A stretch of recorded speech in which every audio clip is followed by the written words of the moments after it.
Ikaw, nabalitaan mo na ba? Basta usapang trendingan sa loob at labas ng ating singlang paaralan, alam mo na dapat ang pupuntahan. Ako si Idol Jazzy at ito ang PUB Trend TV. Like ko yan!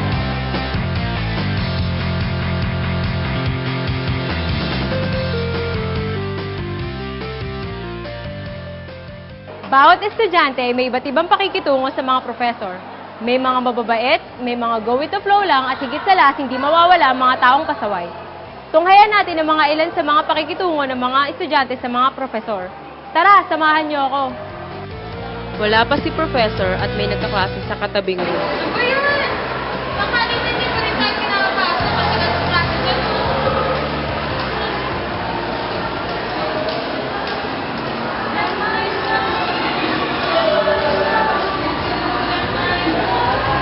Hoy, huwag kayong maingay. PUB Trend TV. Like mo yan. Nagkaklase si professor ngunit mayroon pa ring mga pasaway. May nagsusuklay, may nagsasound trip, at may palihim na kumakain.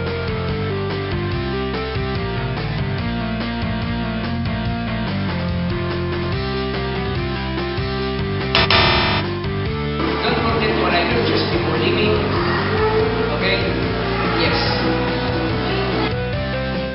Tapos na ang klase at maraming dala si professor. Nagmamadaling umalis ang mga estudyante para hindi mautusan. Nakita natin kung ano ang ilan sa mga maling pakikitungo ng mga estudyante sa ating mga professor. Ngayon, tunghayan naman natin ang mga tama at dapat ginagawa nating mga scholar ng bayan.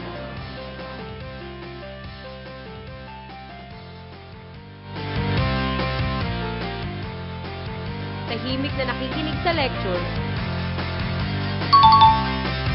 So my dear students, I don't know if you learned something from our very short discussion, but I would like to say everybody by next week. I love you so much and God bless you. Bye bye bye. Bye sir. Sir, yes. Sa pakulit ko, sa pakulit ko. Salamat.